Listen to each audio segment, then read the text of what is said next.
I work for a nonprofit in a fairly large city in the New England area. Think bigger than most Midwestern cities, but nowhere near as big as NYC. I'm trying to keep this as vague as possible without leaving out important details, as I do love my job, and I would hate for this to impact it somehow. That being said, very recent events have made it difficult to stay silent, and I desperately need some advice on what to do next. So anyways, the nonprofit I work for specifically serves homeless and underprivileged boys and young men in our city. We offer food, shelter, showers, you name it. Anything to keep them off the streets, is what our founder has always said. He's been running things since the late 70s and simply refuses to retire. He spent most of his childhood homeless, so I guess he made it his personal mission to help as many youths as he could. I work on the admin side, so I don't actually see the ones we help out as much, but it's still very fulfilling work. Recently, my main focus has been on house hunting of all things. We've long since outgrown our current facilities in the city. With some creative thinking, we've been able to make it work longer than it probably should have, but now we're at the point where we've been forced to turn some kids away. We all hate it, most of all the owner, so we decided to find some room in the budget and put it towards finding a second location. My budget was pretty restrictive, especially considering how much space we needed. For this and a few other reasons, we decided to look in more of the rural areas outside of town. It takes a couple hours to get out of the urban sprawl, but after that it pretty abruptly falls off into forests and farmland. Growing up in the city myself, it honestly feels like driving on an alien planet, but I can't deny how peaceful it is. After a few months with absolutely zero listings in our price range, I finally found one that we could afford, and that wasn't too far away. It was a big ranch-style home on a few acres all to itself. It even had a barn that we could probably repurpose into additional lodging at some point. The price seemed almost too good to be true, but the house did need some serious work just looking at the pictures, and I was sure even more would be found during an inspection. Me and a few other members of the admin team drove out that same day to take a look. The realtor selling the place was your textbook small-town celebrity. As we met with him, he greeted every other person by name as they passed by on the street. And when we asked about the work needing to be done on the house, he rattled off a list of a dozen contractors in the area that he knew personally. He had a big smile and a way of talking that made me feel like we had already bought the place. The realtor told us the history of the lot, how it had been owned by a prominent local family for generations. Multiple members of the family had served as mayors or judges in town going back over 200 years. The family even had a small church built on the property back in the early 1800s, the only church in town for quite a while. Unfortunately, it had been demolished back in the 1930s.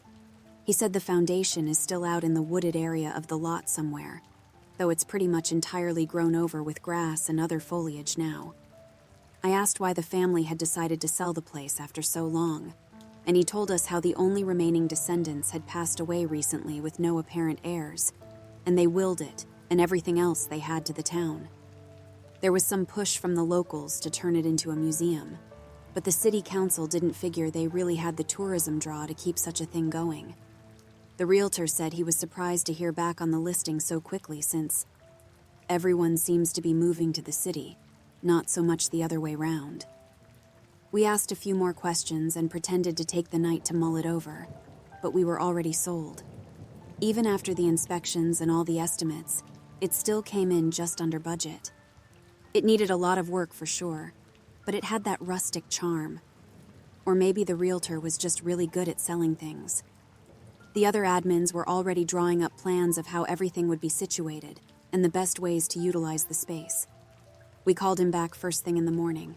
We closed on it just over a month ago. Since then, I've mainly been in charge of going out there and meeting with and checking on contractors as we get the place fixed up. The goal is to have it ready before the holiday season, as that always tends to be a busy time of year for us. Things have been progressing smoothly aside from a few hiccups here or there. I normally go up every few days for an hour or two. Last weekend, I drove up as usual on Friday to take a look. We have electrical and plumbing fully finished now, and after some work on the north-facing wall that was just completed, it was mostly rotted out. The home is now officially inhabitable. It still needs new flooring in most of the house, a new AC and furnace, new hot water heater, new light fixtures, etc. But just being able to live in it felt like a pretty significant milestone. I had a busy morning, so I got there a little later than usual this time, and within the hour, the workers had packed up and left for the day. I knew if I left, then I would just be sitting in rush hour traffic for hours, so I figured this would be the perfect time to get some updated pictures to send the rest of the team. So I spent the next hour or so walking around and snapping pics of the progress. After I finished up, the sun had started to set, so I decided to head out. That is until I realized that I must have driven over a rogue nail on my way into the driveway. My front left tire was completely flat. Lovely. And of course, that tire was already the spare. That's on me, I guess. But I will say that the work I do doesn't exactly afford me a ton of extra cash each month. For this same reason, I was also hesitant to call somebody out to tow me who knows how far to the nearest tire shop that was still open. And so I made the decision to test out just how inhabitable the place really was. I had some old blankets in the trunk and an extra phone charger. It would be kinda like camping, I thought, or at least as close as a city boy like me had ever experienced.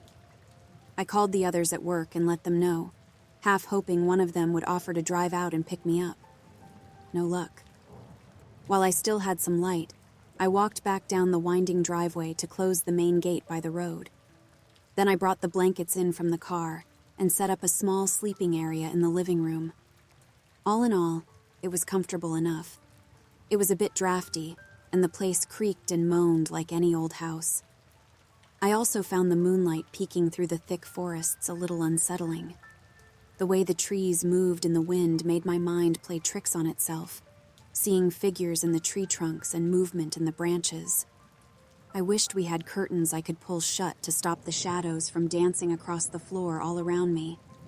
I walked around the house to make sure everything was shut up and locked before I crawled into my homemade floor mattress and tried to go to sleep. A few hours later, I woke up abruptly.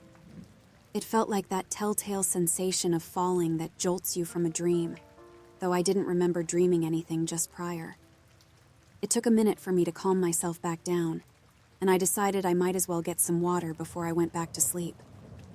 As I stood up, I glanced out the window and went still. There was light coming out from the woods. Not moonlight, warm yellow light, flickering through the thick bramble of trees. My first thought was some sort of forest fire. My heart dropped as my mind went to the worst-case scenario. I pictured the place going up in smoke so close to it being finished. We'd be back to square one. I pulled my shoes on quickly and grabbed my phone as I headed out the back door. I wasn't excited about trudging through the woods in the middle of the night, but I needed to confirm if there was a fire so I could call someone as soon as possible. Trudging was definitely the right word. I had to lift my knees high to step through the thick underbrush as small branches smacked me in the face and cut into my arms. I had my phone flashlight on, but it didn't help much with the leaves being as thick as they were. After a few minutes, I had almost decided to head back and just call the fire department to be safe. But just then, I saw what looked like the edge of a clearing, where the yellow flickering light was much brighter. I pushed forward a little more and broke through the tree line. What I saw confused me more than anything. No forest fire, lanterns, small handheld oil lanterns, and they were being carried by a line of people walking calmly down a worn dirt path through the woods. They were only maybe 20 feet away, at least 50 of them. There were men, women, and children, and they all wore simple black and white clothes that looked like something out of the Crucible. I stood dumbfounded and realized that I must still be asleep, but I couldn't wake up. I bit my lip and closed my eyes, but the procession remained when I opened them. The end of the line was just about to pass me. I yelled at them. I don't remember what I said, not that it mattered much, because they didn't react at all. They just kept walking, so I followed them. What else was I supposed to do? As I fell in behind the last of them, I realized it was what seemed to be a small family, a young man and woman with a small boy in tow. The woman was crying. I tried to reach out to one of them, but my hand always seemed just too far away, like some sort of optical illusion. I shouted again, and again got no feedback whatsoever. As I continued following them, I saw some sort of structure at the end of the path. It was simply built and painted white. The roof rose up sharply on both sides to a steep point at the top. There were a set of double doors opening right onto the path, with a half-circle window sitting atop them. It looked like a church. I kept telling myself I should just run back to the house and pull the covers over my head, but I followed anyway. The people filed neatly into the church, which seemed to be lit with bright oil lanterns along the walls inside and flanking the door on the outside.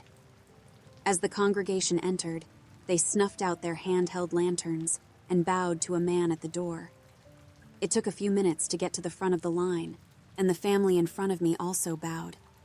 As they did, the man at the door, who until this point had remained statuesque, reached forward and placed a hand on the woman's shoulder. He leaned close and said something to her. She nodded back, but didn't stop crying. I slipped inside behind them, and I felt a cool gust at my back as the doors closed. The family sat down in one of the pews which lined the main aisle. At the end of the aisle was a simple wooden podium standing on a raised platform. Beyond it was a small opening to another room or hallway. The man at the door walked past me down the aisle. The room was completely silent as all of the congregation sat with their heads bowed. As the man took his place behind the podium, he called out in a language I didn't understand. It sounded kind of like Latin. He spoke for a few moments, and then was met with a response from the group in unison. This went back and forth for a few minutes. Occasionally, a man who sat nearest the podium would ring a bell, and the people would all look upward for a few seconds before returning their gaze to the ground. The man stepped out from behind the podium and held out his hands as he spoke once more. This time, it sounded like a question. After a silence that seemed just a bit too long, a weak, faltering voice answered from the rear of the room. The mother stood up with her son and stepped into the aisle. As they did, the father took the son's hand and said something to him before reluctantly letting go. The mother kneeled down and embraced the young boy. She cried openly, but no one else moved or reacted at all. The boy himself looked unfazed. He wrenched himself from her grasp and started walking down the aisle. The woman collapsed on the floor, and only then did her husband move to help her back into the pew. The man at the podium smiled as the boy approached him, and all of the people in the church bowed and repeated something under their breath as he walked past their row.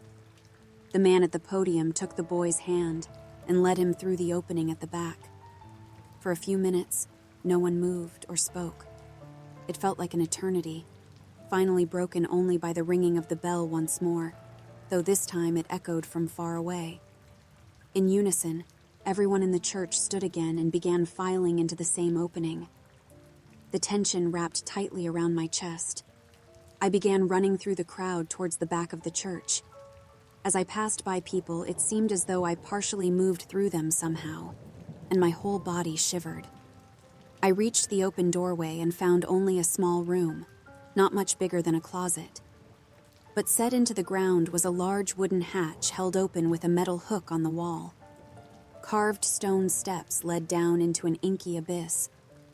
I remember thinking in that moment, if I go down there, I may never be the same. But I went down anyway, like a moth to a campfire.